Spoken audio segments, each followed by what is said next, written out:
네, 안녕하세요. 여러분들의 꿈을 설계하는 드림 인스트럭터 김지혜입니다.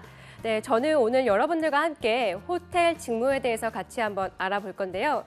여러분들께서는 호텔 하면 어떤 이미지가 먼저 떠오르시나요? 네, 유니폼을 입은 멋진 직원들의 모습 혹은 웅장한 내부의 모습들, 이런 많은 모습들이 떠오르실 텐데요. 그런데 제가 호텔 쪽을 취업을 원하는 친구들을 만나보면요. 조금은 아쉬운 점이 있습니다. 그 점이 뭐냐면 호텔 내에는 정말 많은 직업군들이 있는데 단지 프론트 데스크 업무만 중요하다라고 하는 생각을 많이 하고 있기 때문이죠. 그래서 이번 시간에는 호텔의 직무에 어떤 것들이 있는지 같이 한번 자세하게 알아보도록 할 겁니다. 네, 이번에는요. 바로 호텔 직무 분석 경영 분야와 그리고 호텔 직무 분석의 고객 접점이 있는데 오늘은 먼저 경영 분야에 대해서 먼저 알아보도록 하겠습니다. 호텔의 직무는요, 크게 두 분류로 나눌 수가 있습니다. 먼저 관리 부서인 back of the house, 그리고 영업 부서인 front of the house, 이렇게 두 가지로 나뉘는데 여기서 많은 질문들이 나옵니다. 선생님, 왜 back of the office가 아니라 house라는 말을 쓰죠? 라고 하는 말을 합니다. 과연 이 house라고 하는 말을 왜 쓸까요? 호텔인데요. 네, 호텔을 다른 말로 하면 house away from house, 집을 떠난 집이다 라고 말을 많이 합니다. 이건 뭐냐면 집을 떠났지만 정말 내 집처럼 편안하게 휴식을 취하는 곳이기 때문에 house라고 하는 말을 쓰고 있습니다. 이 back of the house 관리부서에는 경영기획, 인사, 구매, 그리고 시설 업무까지 나와 있고요. 영업부서 같은 경우에는 프론트 데스크부터 조리, 식음, 하우스키핑까지 여러 가지 직군으로 나뉘어져 있습니다. 이번 시간에는 다 알아보기에는 좀 어렵고요. 첫 번째인 만큼 관리부서에 대해서 같이 한번 알아보도록 하겠습니다. 네, 첫 번째는 먼저 경영기획에 대해서 알아보도록 할 건데요. 이 경영기획, 과연 어떤 업무를 하는 곳일까요? 네, 많은 회사에서 하는 것과 마찬가지로 이 경영기획은 호텔 내에 경영을 기획하는 업무를 하고 있습니다. 호텔의 목표 설정 및 목표 달성 기반을 마련하고요. 바로 사업 기획을 수립을 하는 거죠. 예를 들어서 배가 항해한다라고 한다면 이런 항해를 어디로 할 건지를 정하는 것을 바로 이 경영기획부서에서 한다라고 여러분들이 생각해 주시면 됩니다. 자, 그런데 호텔의 목표 설정 그리고 목표 달성 기반 마련은 어떻게 하나요? 라고 하는 질문들을 많이 해요. 이거는요. 바로 매출 목표 설정으로 쉽게 설명할 수 있을 것 같습니다. 이 매출 목표 설정은 바로 전년도의 매출과 추세를 분석을 해서 그 매출의 목표를 설정을 합니다.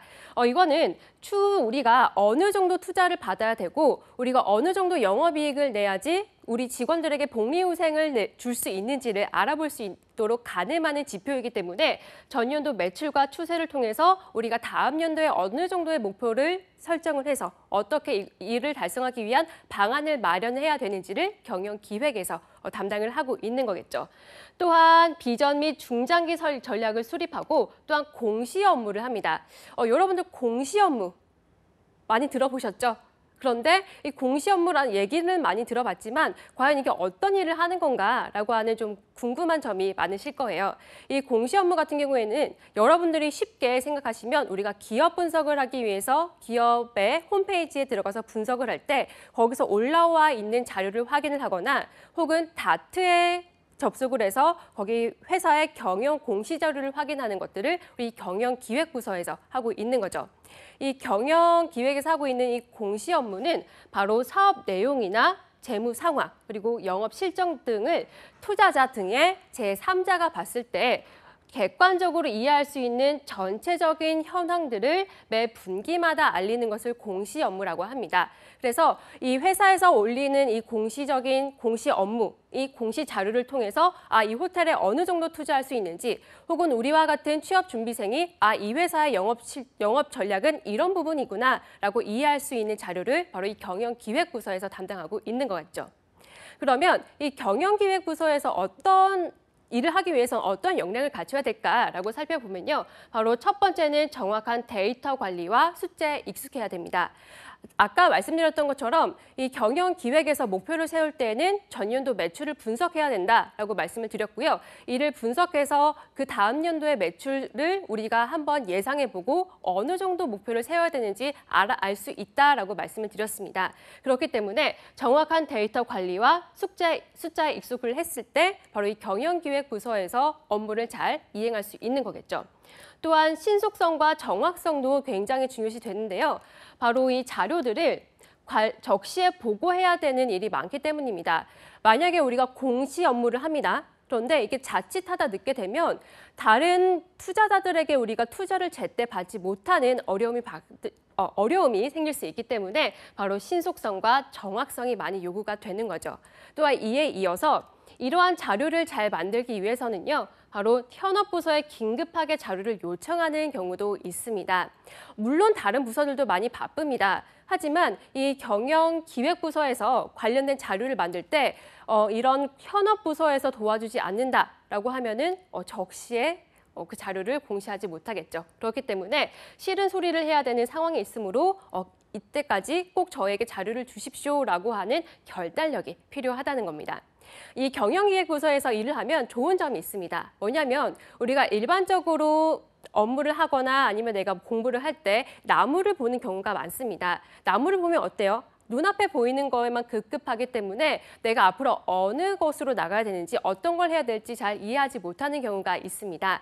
하지만 이 경영기획 같은 경우에는 나무를 보는 게 아니라 숲을 볼 수 있다는 장점이 있죠. 그래서 전사 차원의 업무로 경영 전반에 큰 시각을 가질 수 있는 장점을 가지고 있는 것이 바로 경영기획 업무다라고 말할 수 있겠습니다.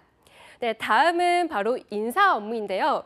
인사 업무하면 되게 멋있다. 나 가고 싶다라고 하는 생각들을 많이 하실 겁니다. 그런데 이 인사 업무를 그냥 쉽게만 우리가 생각을 해선 안 되겠죠. 그리고 또한 호텔에서의 인사 업무는 어떤 업무들을 하는지 여러분들이 궁금해하실 것 같은데요.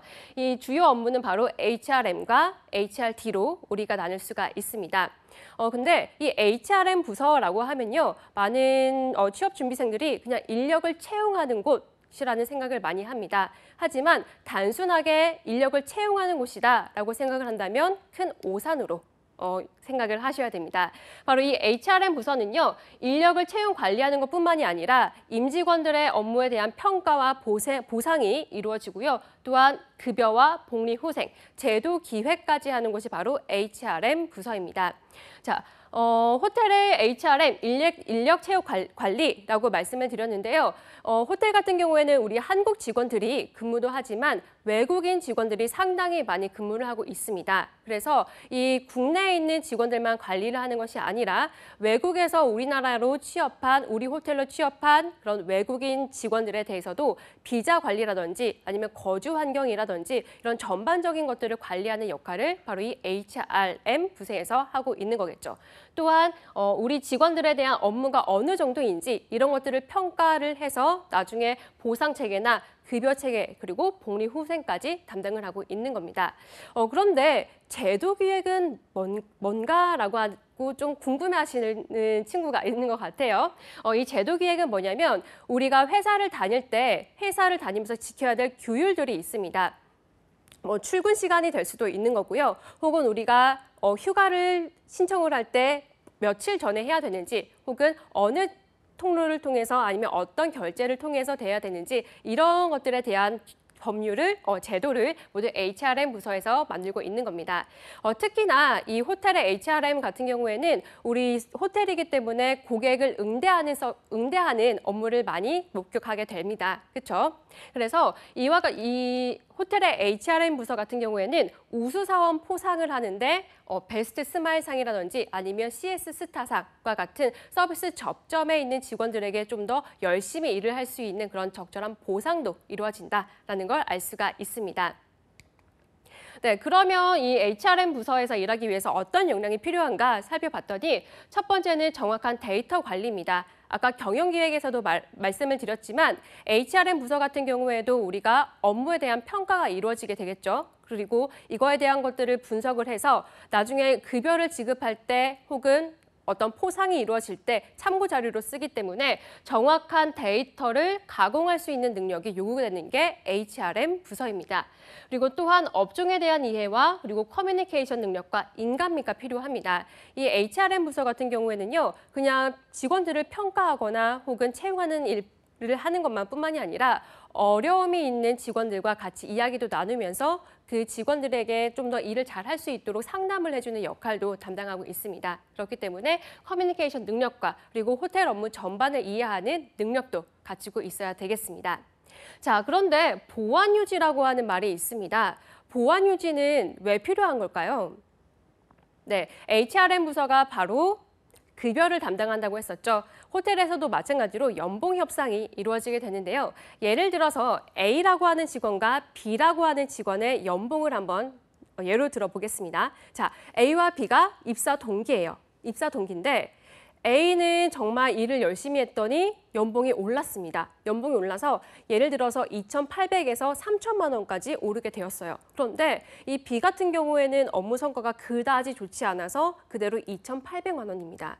그런데 인사 담당자인 이 급여를 관리하는 내가 이 동료들과 얘기를 하고 있는데 이 B라 B 직원과 어쩌다가 이 급여 얘기를 하게 되었습니다. 그래서 이 B가 나는 이번에 연봉 협상에서 그냥 똑같은 급여를 받게 되었다라고 했는데 인사팀 직원이 나는 다른 직원의 급여를 안다고 해서 그래? 너와 같이 온 그 동기는 이번에 올랐던데? 3천만 원을 받았던데? 라고 한다면 이 B 직원의 기분도 좋지 않고 이 자리에 없던 A 직원도 B 직원과의 사이가 좋지 않겠죠. 그렇기 때문에 이런 거에 대항한 모든 것들을 모두 기밀을 유지할 수 있는 보안 유지, 입이 무거워야 하는 역량도 바로 HRM 부서의 필요 역량이다라고 볼 수가 있습니다. 또한 높은 어학 능력이 요구됩니다. 아까 말씀드렸죠. HRM, 호텔의 HRM 부서는요, 바로 외국인 직원도 담당을 하게 됩니다. 그래서 외국인 직원의 근태라든지 거주 환경, 그리고 어떤 비자나 그리고 우리 회사에서 일을 할 때 어떤 것들을 지켜야 되는지에 대한 것도 이런 설명을 다 해줘야 되기 때문에 좀 더 높은 어학 능력을 요구하게 되는 겁니다. 자, 그러면 우리 마지막 HRD를 한번 볼 텐데요. HRD는 어떤 거죠? 네, 맞아요. 우리 임직원들의 역량을 향상시켜서 좀 더 적극적으로 일을 하고 지금보다 더 높은 역량으로 우리 기업의 이윤을 창출할 수 있도록 도와주는 업무를 하는 것이 바로 HRD 부서입니다. 그래서 이 HRD 부서는요, 사업 구성원의 니즈 및 트렌드 분석을 통해 교육 과정을 개발하는 업무를 하는데요. 여기서 하는 업무 같은 경우에는 직무교육과 진급교육으로 나눌 수가 있습니다. 이 직무교육 같은 경우에는 우리가 정말 현업 부서에서 어떤 것들이 필요한지, 이 재무부서인지 아니면 인사팀인지 혹은 우리 F&B에 일하는 직원들에게 어떤 역량이 필요한지 이거에 대한 직무교육이 이루어지는 거고요. 또한 진급교육은 여러분들의 신입사원 연수 같은 신입사원 연수라든지 아니면 중간관리자의 소통 능력 향상, 이와 같은 그레이드 교육을 바로 HRD 부서에서 담당을 하고 있습니다. 그래서 이 HRD 부서의 필요 역량을 살펴보면요. 먼저 교육공학 기획력입니다. 이건 무슨 뜻이냐면 교육을 기획을 할 때에는 그냥 기획을 하는 게 아니에요. 그냥 우리 직원들이 이 교육이 필요하니까 이거 해야겠다라고 생각해서 그냥 진행하는 게 아닙니다. 이 호텔 직원들, 호텔 전반 혹은 그 직무, 부서에 대한 현황을 여러분들이 잘 분석을 하고요. 거기에 대한 교육 설계를 통해서 개발을 하고 실행을 해서 평가까지 하는 이런 전반적이고 기초적인 교육 기획에 대한 업무를 여러분들이 이해하고 계셔야 되는 겁니다. 그렇지 않으면 내가 그냥 이거 하면 우리 직원들한테 정말 좋을 것 같아 라고 했지만 직원들이 느꼈을 땐 이렇게 쓸데없는 교육을 왜 하는 거야? 라고 하는 생각을 할 수도 있다는 거죠. 그렇기 때문에 여러분들이 교육을 어떤 것들을 진행할지에 대한 그런 분석력과 기획력, 그리고 교육 전반에 대한 지식이 필요하다는 겁니다. 그리고 또한 임직원이 필요로 하는 교육 파악은 바로 여러분들이 호텔 업무에 대해서 제대로 이해하고요. 그 업무마다 어떤 역량들이 필요한지 우리 HRD 부서, 교육 담당자가 확인을 하고 진행을 해야 된다는 거겠죠. 네, 또한 직원들의 교육 참여도를 높이기 위한 노력도 HRD 부서에서 해야 됩니다. 이건 뭐냐면요. 우리가 보통 회사 내에서 교육을 진행을 합니다. 이날 교육을 진행하니까 모두 참석해 주십시오라고 공문을 보내는데 이런 분들이 발생할 수도 있습니다. 아, 이렇게 바빠 죽겠는데 왜 자꾸 그 교육을 받으라는 거야? 업무 밀리게. 이런 말을 하시는 분들이 있는데요. 하지만 이 HRD 담당자는 이 교육을 왜 진행하는지 그리고 이 교육을 진행하고 하게 되면 이 직원이 어떤 역량을 갖춰서 어떤 성과를 낼 수 있는지에 대한 동기부여를 하게 됩니다. 그래서 이 HRD 부서 같은 경우에는 임직원들이 교육을 통해서 역량을 향상할 수 있다라고 하는 동기부여를 하는 역할까지 담당을 하고 있는 겁니다. 네, 다음은요. 바로 이 구매에 대해서 알아볼 텐데 여러분, 제가 질문 한 가지 드리겠습니다. 자, 여러분들이 호텔의 직원이에요. 호텔의 직원인데 내가 업무를 하다 보니까 내가 사용하고 있는 펜이 모두 다 떨어졌습니다. 우리 팀에서 사용하고 있는 이 볼펜이 다 없어요. 다 써버렸어요. 자, 그렇다고 하면 이 볼펜을 사기 위해서 어느 팀에 우리는 말을 해야 될까요? 회사에 우리 호텔에 정말 많은 부서가 있는데요. 어느 팀에 말을 해야 우리가 이 볼펜을 우리 직원들이 쓸 수 있도록 받을 수 있을까요?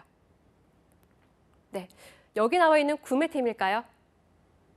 네, 이 호텔도 마찬가지로요. 총무팀과 구매팀으로 나뉘어져 있습니다. 바로 우리 임직원들이 사용하는 물건은 총무팀에 의뢰를 하셔서 사내 직원들이 필요한 물품을 쓸 수 있도록 도움을 받으셔야 되는 거고요. 반대로 이 구매팀 같은 경우에는 호텔의 구매팀은 임직원이 아니라 우리 호텔을 찾아주시는 고객들이 필요한 물건, 혹은 우리 로비에 있는 전등이 필요하다라고 했을 때 이런 것들을 다 구매팀에서 관리를 하고 있습니다. 그래서 이 구매팀은요, 업장 및 부서에서 필요로 하는 아이템을 공급하는 역할을 하고 있습니다.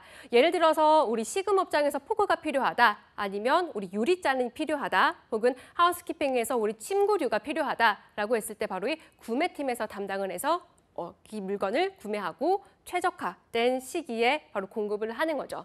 또한 구매 물품에 대한 재고 관리 및 검수가 이루어지는 거고요. 정기, 비정기적인 샘플 테스트를 통해서 우리가 양질의 신규 자재를 도입할 수 있도록 미리 준비를 합니다. 이건 뭐냐면 예를 들어서 우리 한 층에 5층에 있는 침구류를 모두 바꿔야 됩니다. 그래서 하우스키핑에서 바꿔야 됩니다라고 요청을 했습니다. 그런데 미리 하지 않았기 때문에 어느 회사의 침구가 좋은지 잘 몰라요. 그래서 그제서야 어느 회사가 좋은지 어느 제품이 좋은지 찾아본다고 하면 고객들에게 쾌적한 환경을 제공할 수가 없겠죠. 그렇기 때문에 미리 정기적으로 비정기적으로 이렇게 샘플 테스트를 진행하고 있는 겁니다. 자, 그런데 이 구매부에서 여러분들이 근무를 하게 되면요. 두 가지 구매 방법을 아셔야 됩니다. 뭐냐면 바로 일반 구매와 프로젝트 구매입니다.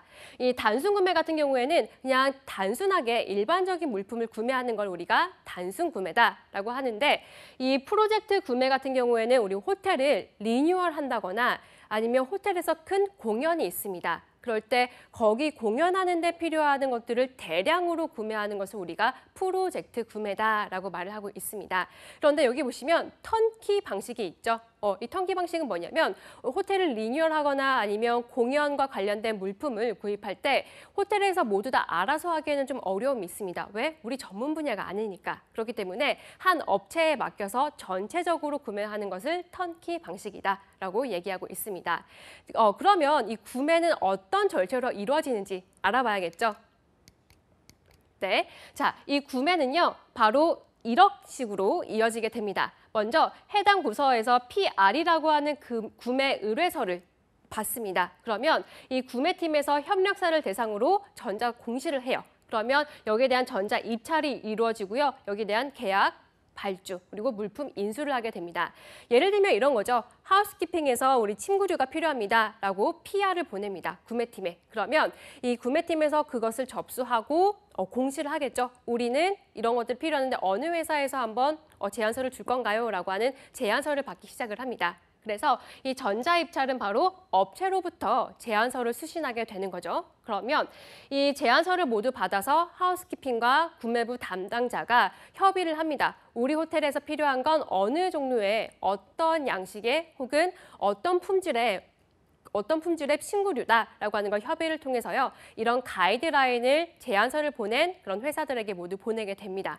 그러면 그 회사는 그 제안서와 가이드라인을 확인을 하고 호텔의 그 구매 담당자와 하우스키핑의 담당자를 대상으로 PT를 하는 거죠. 그러면 이 담당자들은 그 PT 발표를 보고 어느 회사 제품이 우리 호텔에 적합한지 확인을 한 다음에 입찰을 하고요. 그다음 계약 및 발주, 물품 인수를 하게 되는 겁니다.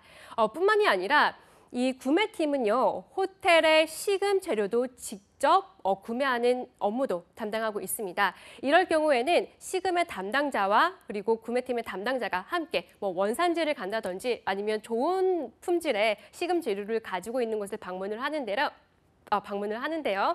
예를 들면 이런 겁니다. 우리 품질 좋은 식자재를 발굴하기 위해서 여름철에 보니까 어느 지역의 수박이 정말 맛있고 재배를 정말 잘한다는 소식을 들었어요. 그러면 시금팀의 담당자와 구매팀의 담당자가 그 수박을 재배하는 곳에 가서 한번 살펴보고요. 맛은 어떤지, 당도는 어떤지, 어느 방식으로 재배를 하고 있는지 등등을 한꺼번에 다 좀 자세하게 살펴보신 다음에 생산자와의 면담을 통해서 구매하고 이것들이 우리 호텔에 도착을 했을 때 좀 손상된 것은 없는지 이렇게 검수까지 하는 역할을 구매부에서 담당을 하고 있습니다. 그러면 구매부에서 근무를 하기 위해서는 좀 어떤 역량이 필요할까요? 이런 구매 절차들을 생각해 보니까 우리가 어떤 역량이 필요한지 쉽게 알 수 있겠죠? 네, 바로 유통업에 대한 이해력, 유통 구조에 대한 이해력이 필요합니다. 어느 팀을 통해서 들어오거나 혹은 이런 생산지가 어떻고 그 질은 어떻고 우리가 몇 킬로를 구매했을 때 그 적합한 가격은 어떻게 되는지 이런 것들을 모두 다 자세하게 알고 있어야 되는 거겠죠. 그래서 이 구매팀의 핵심 키워드는 총 4가지로 볼 수가 있습니다. 바로 아이템, 적정 업체 선정, 합리적 가격, 납기일을 통해서 우리가 이런 구매팀에서 필요한 역량은 이런 것들이구나라고 하는 걸 알 수 있는 거죠. 자, 여기 보시면 정보력과 분석력이 나와 있는데요. 이건 뭐냐면 제가 말씀드렸던 것처럼 업체나 혹은 상품에 대한 정보를 많이 알고 있어야 되는 겁니다. 내가 속해 있는 호텔에서 내가 구매팀인데 나는 어떤 수박을 생산하는 곳에 대해서 3군데밖에 알지 못해요. 하지만 경쟁업체에서는 10군데를 알고 있다라고 한다면 그것을 선택을 할 때 우리는 3가지밖에 선택하지 못하지만 경쟁업체에서는 10개 중에서 하나를 선택할 수 있는 선택권이 또 넓다는 거죠. 그렇기 때문에 구매팀에서 속해서 일을 한다라고 했을 때는 정보를 많이 얻는 것이 가장 중요합니다. 자, 그리고 또 보면 부지런함과 성실함이 나와 있습니다. 이 부지런함과 성실함, 이건 뭘까요? 회사를 잘 나오는 거? 잘 뛰어다니는 걸까요? 네, 그건 아니고요. 여기서 말하는 부지런함과 성실함은요. 예를 들면 시금재료를 들 수가 있겠습니다. 이 시금재료 같은 경우에는요. 시기에 따라서 가격 변동이 상당히 다양합니다. 그래서 우리가 여러 루트를 통해서 그러한 정보들을 어떤 때 이런 가격이 변동이 있는지 혹은 어느 통로를 구해서 어느 루트를 통해서 우리가 구입했을 때 좀 더 합리적으로 이런 시금재료를 구입할 수 있는지를 평소에 꾸준하게 탐색을 해서 이런 정보들을 모두 알고 있어야 된다는 거죠. 또한 균형 감각도 필요한 거고요. 그리고 또한 이 호텔 아이템은요, 되게 여러 가지입니다. 그렇죠? 우리가 침구나 아니면 거울 혹은 어메너티나 이런 게 정말 다양한데 우리가 이런 것들을 구매할 때 한꺼번에 구매하는 게 아니라 정말 조금 필요할 때는 50개 혹은 10개 정도 이렇게 소량으로 구매하는 경우가 있습니다. 그래서 가격을 맞추는 것이 좀 어렵기 때문에 어느 한 곳에 치우치지 않고 합리적인 가격으로 좋은 품질의 상품을 구매하는 균형 감각을 갖춰야 되는 게 구매팀의 업무 역량이다라고 말할 수가 있습니다. 다음은 어떤 팀인가 보기 전에 한번 얘기해 볼 텐데요. 여러분들이 그 구매를 할 때 소고기를 예를 들어서 1kg을 구매를 합니다. 1kg을 구매해요. 그러면 여러분들이 정말 고려해야 될 점들이 상당히 많습니다. 그렇기 때문에 유통구조의 이해력이 뛰어나야 된다라고 하는 거예요. 어떤 거가 있을까요? 네, 몇 등급인지 아니면 누가 생산을 하는지 한우인지 호주산인지 이런 것들, 네, 이런 것들뿐만이 아니라 바로 이렇게 여러 가지를 여러분들이 보고 구매하는데 참고를 하셔야 되는 거예요. 숙성 정도, 냉동인지 냉장인지, 그리고 또한 대금 지급 조건은 어떻게 되어 있는지 이 구매 담당자라고 한다면 이러한 여러 가지들을 고려한 다음에 우리 호텔에 정말 최적의 상품을 구매할 수 있도록 하는 역량을 갖춰야 되는 겁니다. 네, 다음은 우리 이제 마케팅 부서를 한번 알아보도록 할게요. 이 마케팅 부서는요.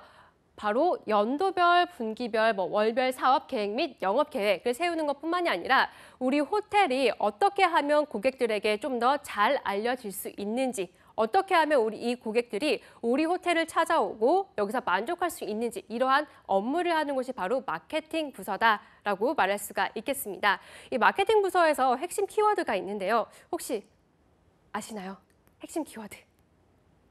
네, 마케팅에 관심이 있거나 좀 공부를 하신 친구들은 많이 아실 텐데요. 바로 STP 전략입니다. 네, S가 뭐죠? 네, 세그멘테이션. 그래서 우리 고객들의 어떤 유형이 있는지 분석을 하고요. 이 고객을 분석한 것을 바탕으로 바로 타겟팅을 하는 거죠. 우리는 20대, 30대 여성을 타겟으로 할 건지, 혹은 가족을 타겟으로 할 건지, 혹은 휴양을 즐기고자 하는 사람들을 타겟팅할 것인지에 대한 타겟팅을 명확하게 한 다음에 바로 포지셔닝. 우리 호텔이 이런 것들을 갖추고 있으니 이런 이미지가 있고 이런 프로그램이 있으니 우리 호텔을 찾아주세요라고 하는 활동을 하는 이런 포지셔닝까지 STP를 바로 마케팅 부서에서 쓰고 있습니다. 그래서요, 이 영업 실적을 분석을 하는 것도 있고요. 그리고 객실 패키지를 기획하는 것은 물론 또한 공연이나 이벤트 기획, 그리고 제휴 프로모션까지 담당을 하고 있는 것이 바로 마케팅 부서입니다. 자, 이 마케팅 부서에서는 그럼 하루 종일 어떤 일을 합니까? 계속 새로운 것만 만들어내는 아이디어 회의만 합니까? 라는 그런 질문도 하실 텐데요. 대부분은 오전과 오후에는 이와 같은 업무들을 하고 있습니다. 처음에 출근을 하게 되면 영업 실적을 확인하게 되겠죠. 우리 호텔을 찾아오신 고객들이 어떤 유형의 방을 예약을 했었고 혹은 어떤 식음 업장을 찾아갔고 그리고 어디를 많이 활용을 했는지 어디를 많이 사용을 했는지 확인을 하게 됩니다. 그러면 이런 것들을 바탕으로 그 다음 혹은 그 다음 날, 다음 분기에는 어떤 영업 활동을 펼치고 어떤 패키지를 하면 좋을지에 대한 그런 아이디어 회의를 하겠죠. 네, 또한 당월 예상 매출 분석도 하는 거고요. 오후에는 이와 같은 업무들을 하고 있습니다. 하지만 이 업무가 너무 유동적이다 보니까요. 그때마다 좀 알맞는 업무를 하고 있습니다. 네, 이 보시는 것처럼 이 마케팅에서는 이런 패키지를 기획하고 있습니다. 우리 3월에서 거의 5월 정도까지죠. 이때는 딸기 패키지를 각 호텔에서 하고 있는데 이 호텔의 로비 라운지에서 이런 딸기 패키지를 이용하면서 고객들이 우리 호텔을 한 번 더 둘러보고 그리고 우리 호텔의 이런 카페나 로비 라운지에서는 어떤 서비스가 제공되는지도 같이 볼 수 있는 그런 마케팅 전략이겠죠. 또한 요즘에는 호캉스나 아니면 스테이케이션 이라는 말이 있는 것처럼 휴가를 멀리 가지 않고 우리 도심에 있는 호텔에서 즐기고자 하는 사람들이 많습니다. 그냥 호텔에서 마사지도 받고요, 책도 읽고 수영장도 이용하면서 정말 말 그대로 휴식을 취하려고 하는 고객들이 많아졌다는 거죠. 그래서 이런 호텔 패키지 중에서도 휴식 패키지를 만들어서 이 고객들이 우리 호텔을 좀 더 많이 찾아올 수 있도록 하는 전략을 취하고 있습니다. 그러면 이 마케팅 부서에서는 어떤 역량이 필요한가 봤더니 바로 인사이트, 기획력 등을 우리가 볼 수가 있겠습니다. 우리 친구들 중에서 공모전이나 혹은 우리 창업 동아리에 참가한 친구들이 있을 거예요. 그러면 여러분들이 자기소개서나 혹은 면접 때 이런 것들을 어필을 하는 거죠. 그런데 여러분들이 여기에 참가했다라고 해서 끝나는 게 아니라 내가 참가를 해서 아이디어 발굴은 어떻게 했고 나 혼자가 아닌 우리 팀원들과 같이 했을 때 공동의 의견을 어떻게 이루어냈고 어떤 성과가 있었는지까지 여러분들이 어필하는 게 바로 이 마케팅 부서에서 필요로 하는 인사이트와 기획 능력을 여러분들이 보여줄 수가 있는 겁니다. 그리고 또한 응용력과 판단력도 있는데요. 이건 어떤 의미냐면 사업장의 경영 상황에 대한 판단과 그리고 매일 생성되는 데이터에 대한 정확한 분석을 여러분들이 하실 수 있는 능력을 갖춰야 되는 겁니다. 이게 무슨 말이냐면 여러분들이 그런 경영 상황이라든지 아니면 데이터에 대한 것들을 확실하게 이해하고 있을 때 우리가 그 다음이라든지 다음 분기라든지 다음 월이라든지 여기에 대한 매출 목표를 확실하게 정하고 어떤 패키지를 만들어야 되는지에 대한 그런 소스를 얻을 수 있기 때문에 여러분들이 이런 것들을 바르게 분석하고 판단해서 기획할 수 있는 능력을 갖춰야 되는 겁니다. 자, 또한 그리고 스트레스 관리도 중요합니다. 이건 무슨 말일까요? 네, 아이디어 발굴을 계속 해야 된다고 말씀을 드렸죠. 그렇기 때문에 좀 계속적으로 새롭고 신선한 아이디어를 발굴해 내려고 하다 보면 그 스트레스가 가중되는 경향이 있습니다. 그래서 이런 것들을 좀 빨리 잊어버리고 열심히 일을 할 수 있는 아니면 좀 리프레시할 수 있는 자신의 방법을 갖추시는 것도 또 하나의 필요한 역량이다라고 볼 수가 있겠죠. 그 다음에는 최신 트렌드에 대한 이해도 필요합니다. 우리 요즘 고객들이 도심 속 휴양을 즐겨 한다고 말씀을 드렸죠. 그래서 호캉스 뭐 이런 말이 나오는 것처럼 요즘 우리 소비자들이 어디에 관심이 있고 어떤 것들을 좀 원하고 있는지 마케팅 부서에서 먼저 파악을 한 다음에 거기에 원치에 맞게끔 여러분들이 바로 이런 객실 패키지라든지 프로모션을 진행하셔야 되는 거고요. 또 한 가지는 유관부서와의 이런 소통이 필수적입니다. 예를 들면 이런 거죠. 예를 들어 우리가 공연에 대한 패키지를 열려고 하는데 여기에도 아마 법적 규제가 있을 거고요. 음향 장비라든지 혹은 다른 부서와 어떤 점이 좀 겹치는 부분이나 아니면 걸리는 부분들이 있을 겁니다. 그럴 때 여러분들께서는 이런 유관부서와 지속적으로 소통을 하면서 좀 원활하게 이러한 것들이 이루어질 수 있도록 하는 역량도 갖추셔야 되는 게 바로 마케팅 부서에 필요한 역량이다라고 말씀드릴 수 있습니다. 자, 그러면 이번에는 마케팅 부서에서요. 조금 더 들어가서 브랜드 매니지먼트에 대해서 알아보도록 할게요.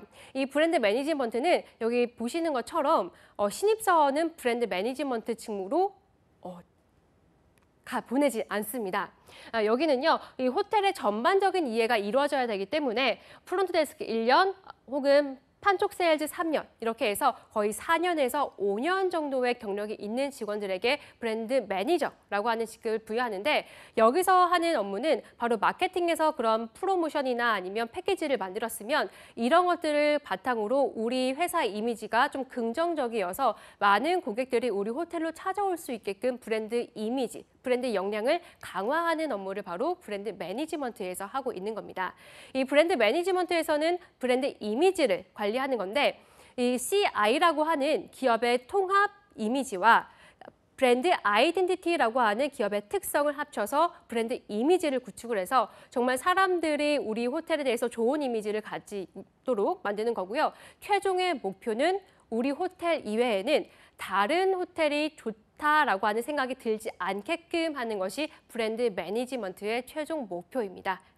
네, 그래서 주요 업무를 보면요. 현재나 신규 오픈 예정인 호텔 브랜드를 관리하고요. 그리고 또한 오전에는 각종 회의를 참석하거나 경쟁사에 대한 그런 이미지, 브랜드 이미지 등을 분석을 하고 또한 오후에는 여러 컨설팅 프로젝트에 참여해서 우리 회사가, 우리 호텔이 좀 더 어떻게 하면 브랜드 경쟁력을 강화할 수 있을지에 대해서 바로 이 브랜드 매니지먼트에서 업무를 진행하고 있습니다.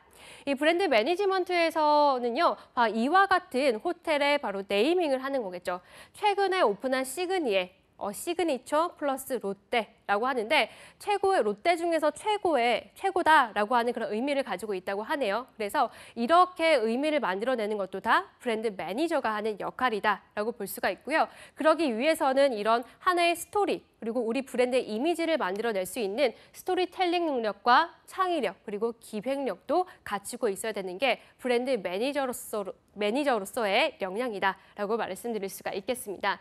그래서 이 브랜드 매니저 같은 경우에는요. 고객들이 좋아할 만한 것들을 찾아야 돼요. 그리고 그 이미지를 만들어야 됩니다. 그래서 고객의 마음의 점유율을 끌어올리는 능력을 갖춰야 되는 거고요. 또한 외국어 실력이 매우 중요합니다. 이 브랜드 매니저 같은 경우에는 예를 들어서 한 호텔을 오픈을 해요. 혹은 리뉴얼을 합니다. 그럴 때 그 안에 웨딩홀이라든지 아니면 다른 뭐 로비라든지 이런 것들을 장식을 할 때 외국에서 정말 유명한 사람들과 계속적인 컨설팅을 하는 경우가 있습니다. 그렇기 때문에 이런 외국인 바이어들이나 외국인 전문가들과 회의하는 경우가 많기 때문에 유창한 외국어 실력은 매우 중요한 거고요. 덤으로 제2 외국어도 할 수 있으면 플러스 요인이 된다고 하니까요. 이 브랜드 매니저를 지원하고 싶다. 나는 정말 브랜드 매니저가 되고 싶다라고 하시는 분들은 이런 외국어 역량도 미리미리 준비하시면 좋을 것 같습니다. 네, 다음은 우리가 판촉 세일즈에 대해서 알아보도록 할 건데요. 이 판촉 세일즈는 뭘까요? 네, 호텔 내에서도 바로 영업을 하는 직무가 있습니다. 아마 모르고 계셨던 분들도 많은 것 같은데요. 이 판촉 세일즈는요, 그 연도별이나 아니면 월별 사업 계획에 따라서 영업 목표를 설정을 하고요. 내가 그 목표를 채우기 위해서 이런 영업 객실이라든지 연회에 대한 영업 활동을 하는 것을 바로 이 판촉 세일즈 부서에서 하고 있습니다. 그래서 신규 고객사를 유치를 하는 거고요. 기존 고객사는 이탈하지 않도록 지속적으로 관리하는 업무까지 바로 이 판촉 세일즈에서 하고 있습니다. 그런데 이 판촉 세일즈는요, 그냥 한 부서가 아니라 그 안으로 가보면 두 가지로 나뉘어지게 됩니다. 바로 객실 판촉과 연회 판촉으로 나눌 수가 있는 거죠. 네, 이 객실 판촉은요, 우리 일반 고객에게 파는 것도 있지만 우리가 회사의 그런 기업체를 상대로 이 방을 판매하는 것을 바로 객실 판촉이다라고 얘기를 하고 있습니다. 이 객실 판촉은 담당 지역 및 국내외 기업체와 관공서, 국제기관 등의 우리 호텔의 방을 이용하게끔 만드는 거죠. 예를 들어서 롯데호텔을 들어볼게요. 롯데호텔은요, 서울에도 여러 군데 있습니다. 명동에 있는 본점이 있고요. 잠실에도 있고요. 또 부산에도 있고 제주도에도 있습니다. 그런데 이 본사에서만 이 객실 판촉을 하는 게 아니라 잠실이면 잠실, 부산이면 부산, 제주도면 제주도 이렇게 각 지점마다 이 객실 판촉을 따로 하고 있는 거죠. 예를 들어서 부산 지역을 볼게요. 부산 지역은 선박 사업을 하고 있기 때문에 선박과 관련된 회사들이 많습니다. 그래서 이 러시아라든지 혹은 노르웨이, 일본에서 많은 출장자들이 부산을 찾고 있어요. 그러면 이 롯데호텔의 부산 지점에 있는 객실 판촉을 담당하시는 분이 이런 관련 있는 회사들의 담당자를 찾아가서 이 일본 고객이 혹은 노르웨이 출장자가 우리 호텔을 방문을 하면 이러이러한 가격들로 제시할 수 있고 또한 이런 혜택을 줄 수 있습니다라고 하는 이런 장점들을 말해서 이런 기업사들을 우리 호텔을 이용하게끔 만드는 역할을 객실 판촉에서 하고 있는 겁니다. 그래서 최적의 요금을 제시하고 그래서 고객의 방문을 유도하고 있는데 이는 두 가지로 볼 수가 있습니다. 바로 호텔과 기업 고객사가 다이렉트로 연결되는 게 있고요. 또한 바로 호텔과 기업 고객사 사이에 담당 여행사가 있는 경우가 있어요. 이 호텔과 기업 고객사가 다이렉트로 연결된다라고 하는 경우에는 이 기업 고객사에서 출장자가 올 때 바로 예약을 해서 오는 경우고요. 이와 같은 경우에는 특히 대기업에서 많이 사용을 합니다. 대기업에서 담당 여행사를 통해서 호텔을 예약하는데 왜 이런 구조를 갖느냐라고 보니까요. 좀 손쉽게 예약하는 것도 있기는 하겠지만 이것을 통계 자료로 쓸 수 있기 때문에 이런 담당 여행사를 사용하게 되는 거죠. 우리 호텔 예약뿐만이 아니라 비행기를 예약하거나 그리고 출장 가는 지역들 그리고 출장자 수가 어느 정도가 되는지 이런 것들을 한데 모아서 확인을 하고 그 다음 연도에 참고 자료로 쓸 수 있기 때문에 대기업에서는 이렇게 기업 고객사는 담당 여행사를 통해서 호텔을 예약하고 있습니다. 그래서 이처럼 담당 여행사가 있는 경우에는 객실 판촉 담당자는 기업 고객사뿐만이 아니라 담당 여행사와도 원활한 커뮤니케이션이 이루어져야 되는 겁니다. 그리고 이런 기존 고객사들의 이탈을 막기 위해서 간혹가다 감사 파티를 열기도 합니다. 저희 호텔을 계속적으로 이용해 주셔서 감사합니다. 혹은 계속 저희 호텔을 이용해 주세요 라고 하는 그런 감사의 의미로 이런 연회를 열기도 합니다. 네, 그런데 이 객실 판촉에서 여러분들이 근무를 하게 되면요. 이 용어를 꼭 아셔야 돼요. 바로 세일 블리츠. 혹은 콜드콜이라고 하는 용어를 꼭 아셔야 됩니다. 이게 무슨 말이냐면 바로 신규 고객사를 기습적으로 방문을 하는 거예요. 그야말로 영업 활동을 하게 된다는 거죠. 그래서 예를 들면 큰 건물이 있어요. 그러면 이 영업사원은 객실 판촉에서는요. 이 건물 전체를 모두 방문을 합니다. 정말 럭키하면 이 기업이 하나일 수도 있지만 층마다 다른 기업이 있을 수가 있어요.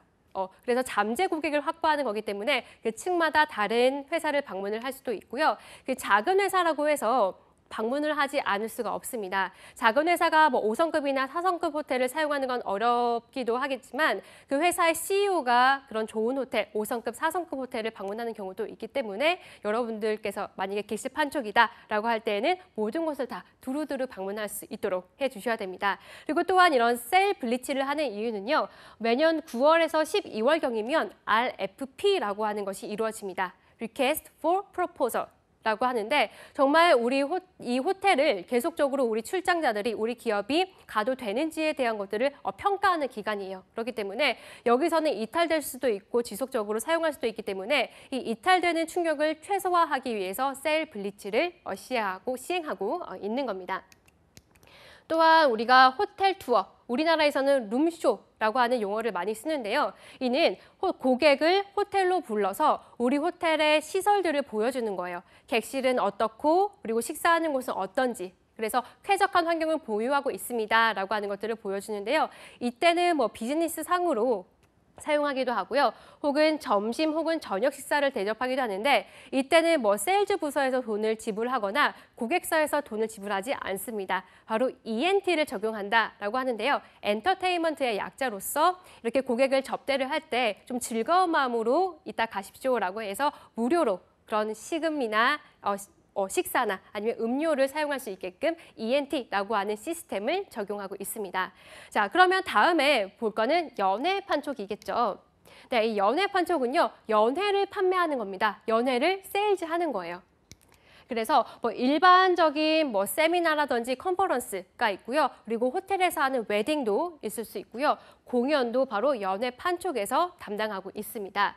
이 고객사의 뭐 행사에 대한 성격과 인원을 파악해서 유관부서, 연회팀이라든지 시금팀과 함께 의견을 조율해서 어떻게 테이블들은 배치할 건지 그리고 또한 어떤 장식들을 놓을 건지 음식들은 어떻게 해서 나갈 것인지에 대한 이런 협의를 통해서 그런 연회를 담당을 하고 있는 거죠. 그래서 뭐 연예인 콘서트라든지 혹은 뭐 디너쇼, 각종 컨퍼런스들을 연회 판촉에서 담당을 하고 있습니다. 아까 말씀드렸던 것처럼 이 연회 판촉팀 같은 경우에는 커뮤니케이션 능력이 상당히 뛰어나야 됩니다. 이 연회 판촉팀 혼자만 하는 게 아니라 연회팀, 네 맞아요, 시금팀 혹은 객실팀과도 지속적으로 이런 이야기를 통해서 문제가 발생하지 않고 원활하게 진행이 될 수 있도록 해야 되기 때문에 이런 유관부서와 지속적으로 얘기하는 커뮤니케이션 능력도 중요하다라는 걸 알 수가 있겠습니다. 자, 그러면 이 판촉 세일즈의 필요 역량에 대해서 저희가 한번 알아봐야겠죠. 네, 이 판촉 세일즈는 영업직이다 보니까요. 이런 끈기와 설득력 그리고 의견 조율 능력이 필요합니다. 그래서 여러분들이 평상시에 내가 물건을 판매했던 적이 있는지 혹은 어떤 것들에 대해서 남을 설득을 했고 의견 충돌이 일어났을 때 내가 조율한 능력이 있다라고 한다면 면접이라든지 혹은 자기소개서 작성하실 때 어필을 해주시면 좋겠습니다. 그리고 외국어 능력도 필요해야 되는 거고요. 또한 아무래도 판촉, 세일즈, 영업이다 보니까 목표 관리가 상당히 중요합니다. 그래서 이 각각 개개인에게 할당 목표가 지워지는데 그 목표를 100% 혹은 100% 이상 달성할 수 있도록 하는 그런 설득력이라든지 그런 영업 능력을 보유하고 있어야겠습니다. 또한 신속한 상황 대처 능력이 요구가 돼요. 이게 뭐냐면 연회를 진행을 합니다. 연회를 진행하는데 내가 담당하고 있는 회사 A와 B가 같은 날 동시에 연회를 해요. 그런데 A 같은 경우에는 1,000만 원짜리 연회고요. B 같은 경우에는 5천만 원짜리 연회입니다. 예를 들어서. 그런데 이 A 담당자가 우리도 똑같은 돈을 냈는데 왜 이 B라고 하는 회사의 답례품이 더 좋습니까? 후식이 더 좋습니까? 우리도 똑같은 거 주십시오. 라고 계속 좀 불합리한 요구를 하는 경우가 있는데요. 이 경우에는 A와 B는 당연히 다르겠죠. 1,000만 원과 5천만 원 차이가 당연히 다르겠죠. 그렇기 때문에 이 A 회사의 담당자에게 어떤 상황 때문에 그렇게 지급할 수 없는지에 대해서도 이런 상황 대처하는 능력이 필요한 게 바로 이 판촉 세일즈의 역량이다라고 알 수가 있겠습니다. 네, 또한 단골 고객 확보를 노력하기 위한 것도 필요한데요. 이 고객의 취향을 파악해야 된다는 거예요.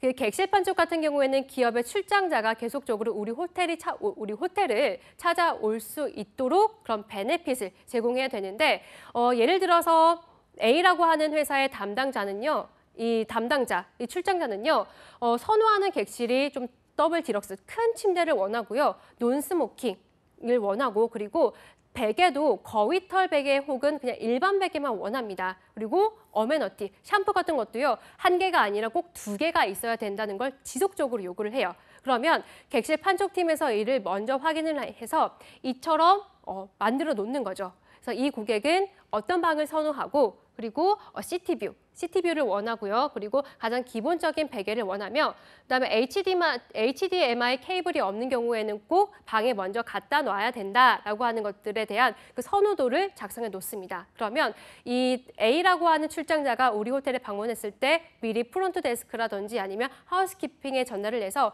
그냥 따로 요청하지 않아도 그 자연스럽게 방에 들어갔을 때 이런 것들을 확인할 수 있게끔 하는 게 바로 세일즈 객실 판촉의 단골 노력 확보의 역량이다라고 말씀드릴 수가 있겠습니다. 네, 다음은 마지막으로 우리 시설팀을 한번 볼 텐데요. 이 시설은요, 그 분야에 대한 정확한 지식과 스킬들을 갖추고 있을 때에만 지원이 가능하게 됩니다. 호텔 내 외부의 시설 유지, 그리고 관리, 보수, 를 하고 있고요. 또한 비상사태가 발생을 했을 때 상황을 지휘하고 현장을 관리하는 업무를 바로 이 시설팀에서 관리를 하고 있습니다. 이 시설팀은요, 크게 세 가지로 나뉘어지게 됩니다. 바로 전기 담당, 건축 담당, 설비 담당으로 나눌 수가 있겠죠. 이 전기 담당 같은 경우에는 그냥 생각하는 거 그대로예요. 우리 호텔 전체적인 그런 전기를 담당을 하는 거고요. 방제팀도 있습니다. 이 방제팀은 쉽게 얘기하면 호텔 안에 작은 소방서 라고 여러분들이 생각을 하시면 돼요. 그래서 호텔에 예를 들어서 화재가 났을 때 어떻게 대처를 해야 어떻게 대처를 해야 되고, 이런 화재가 발생을 했을 때 고객들을 재빠르게 피할 수 있도록 하는 업무를 담당하는 게 바로 이 전기 담당의 방제다라는 걸 말씀드릴 수가 있겠습니다.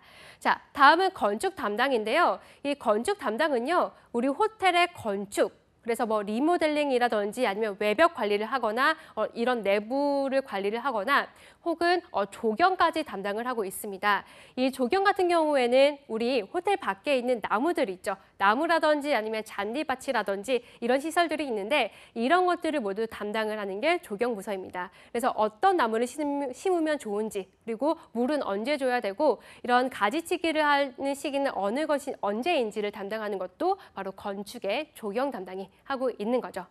네, 다음 마지막 설비 담당인데, 이 설비 담당은 바로 뭐 위생이라든지 자동 제어 장치, 정화조 혹은 뭐 보일러 시스템, 에어컨 시스템들을 담당하고 있다라고 생각을 하시면 돼요. 그래서 호텔 전반적으로 에어컨에 문제가 있다라고 하면 큰일 나겠죠. 그럴 때에는 설비 담당에서 이런 것들을 보수하는 역할을 하고 있습니다. 그런데 이 설비 담당 같은 경우에는요, 호텔에 그런 뭐 시금업장이나 로비 여기만 담당을 하는 게 아니라 객실에서 문제가 발생했을 때에도 객실로 찾아가서 그 설비를 하는 업무를 하고 있는데, 만약에 그 업무가 좀 너무 길어져요. 고치는데 시간이 오래 걸립니다. 그럴 때는 고객님에게 룸을 바꿀 것을 요청하기도 하고, 혹은 고객님이 계시다라고 했을 때는 하우스키핑에 연락을 해서 꼭 지금 이런 것들을 수리하러 가야 되는데 괜찮겠습니까? 라고 하는 것을 여쭤본 다음에 고객이 계신 방을 수리하는 업무도 담당하고 있습니다. 그래서 이 시설 담당은요, 바로 각 분야에 대한 전문 지식과 기술력이 있어야 되는 거예요. 아무리 서비스 능력이 뛰어나고 체력이 뛰어나다 해도 이런 시설에 관련된 전문 지식이 없으면 아무것도 할 수가 없겠죠. 그래서 보시면 이 한 호텔에 그 채용 공고입니다. 그래서 건축, 그리고 전기, 설비 담당이 있는데, 여기에서 보시면 바로 우대사항에 여기와 관련된 기능사 이상을 보유한 사람들을 더 많이 뽑을 겁니다. 더 혜택을 줄 겁니다. 라고 하는 것들이 명시되어 있습니다. 그렇기 때문에 내가 시설과 관련된 건축과 전기, 설비에 지원하고 싶다라고 하시는 분들은요, 여기와 관련된 실습을 해보셨거나 지식을 가지고 계시거나 혹은 기능사 자격증을 보유하신 분들에게 유리하다. 라고 하는 것들을 미리 아셨으면 좋겠습니다. 또한 빠른 상황 대처 능력과 리더십 통솔력이 필요하겠죠. 네, 아까 말씀드렸던 것처럼 화재가 났을 때 이 고객들을 재빠르게 피할 수 있도록 빠르게 좀 그런 상황을 벗어날 수 있도록 하는 능력이 필요하기 때문에 이러한 역량도 필요하다라고 말씀드릴 수가 있겠습니다. 네, 이렇게 해서 저희가 이런 경영 전반에 대한 것들을 알아봤는데요. 여러분들이 그래도 더 궁금한 게 있을 것 같아요. 바로 현직자 인터뷰. 현직자 인터뷰를 준비했습니다. 여러분들이 뭐 호텔에 가고 싶지만 이런 부서에서 어떤 걸 하는지 잘 좀 궁금해하는 게 있어서 제가 준비를 했는데요. 네, 승산의 라카이 샌드파인 리조트에 근무를 하시고요. 이분은 마케팅 팀에서 영업 기획을 담당하시는 제이 땡땡 대리님입니다. 그래서 제가 몇 가지를 여쭤봤는데 그 중에서 가장 중요한 부분만 여러분들께 소개를 해드리도록 하겠습니다. 네, 자, 현재 직무에서 가장 중요한 역량은 무엇입니까? 라고 여쭤봤더니 우리 아까 필요한 역량에서도 말씀을 드렸는데요. 분석력과 응용력이 가장 필요하다고 합니다. 그래서 그 이유는 무엇입니까? 라고 또 여쭤봤습니다. 이 대리님의 대답은요. 바로 현재 사업장에 돌아가는 상황에 대한 판단과 매일 생성되는 데이터를 보고 읽을 줄 모른다면 정확한 평가 또는 문제 해결 방안 도출이 어렵습니다. 라고 말씀을 해주셨습니다. 또한 마케팅 및 영업기획 업무는 단순히 관리를 하는 업무라기보다는 기획을 하는 업무 비중이 높기 때문에 트렌드에 대한 이해와 이를 소속된 사업장에 접목시켜서 새로운 콘텐츠를 개발할 수 있는 능력이 필요하다라고 말씀을 드렸어요. 그래서 예를 들어서 인기 캐릭터 제휴 테마 객실화 사업이라고 말씀을 드렸는데요. 우리 그 어린 아이들이 어떤 캐릭터 가장 좋아하나요? 네, 우리 뽀통령인 뽀로로를 가장 좋아하죠. 그래서 이 뽀로로 캐릭터를 객실에 도배를 하고요. 그리고 뽀로로 모형으로 된 침대를 설치한다든지 이런 것들을 통해서 좀 더 이 고객들이 우리 호텔을 찾아올 수 있도록 하는 그런 좀 미끼라고 해야 될까요? 이런 것들을 제공할 수 있는 그런 기획력이 필요하다라는 게 이분의 말씀이시겠죠.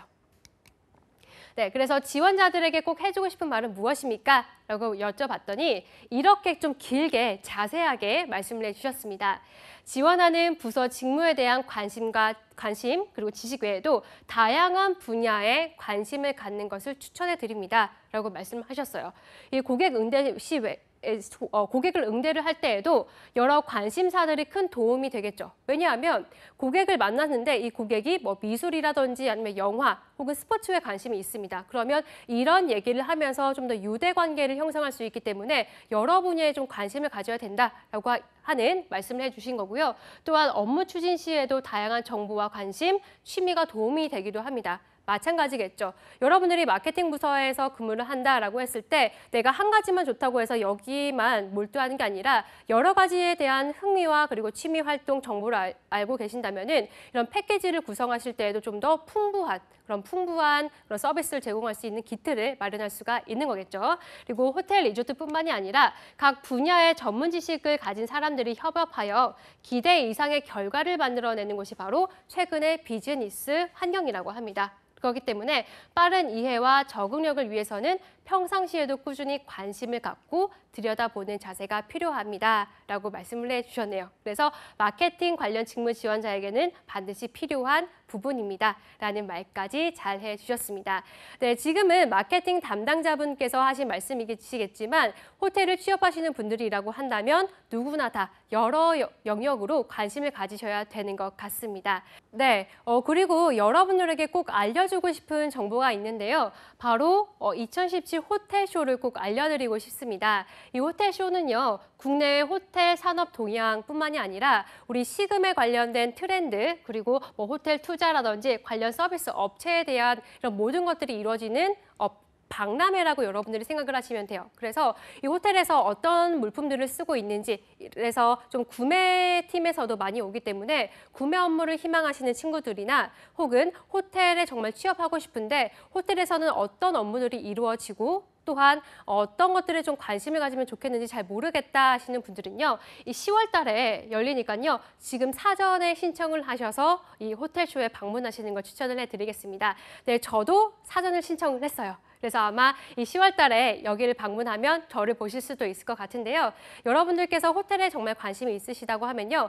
호텔의 호텔 매거진이라고 하는 블로그도 있습니다. 그래서 거기에 가시면은 호텔 산업 동향이라든지 최근에 어느 곳으로 좀 더 호텔들이 나아가고 있는지에 대한 자료들이 준비되어 있으니까요. 관심 있으신 분들은 호텔 매거진이라고 하는 블로그를 찾아보셔서 여러분들께서 많은 정보를 얻으셨으면 좋겠습니다. 네, 이렇게 해서 저희가 호텔 경영 직군 백 오브 더 하우스에 대해서 알아봤는데요. 여러분들께서 궁금증이 많이 풀리셨는지 궁금합니다. 사실 그 호텔의 그런 직무들을 다 하기 위해서는 좀 많은 시간들이 필요해서 지금은 간략하게 넘어갔는데요. 좀 궁금한 점이 있다라고 하시는 분들은요. 이전에 각각의 직무에 대해서 자세하게 방송했던 것들이 있으니까요. 여러분들이 참고로 해서 다시 한번 살펴보시면 좋을 것 같습니다. 네, 다음 시간에는 저희가 호텔의 영업 현장 직무에 대해서 알아보도록 하고요. 이상 여기서 마치도록 하겠습니다. 고맙습니다.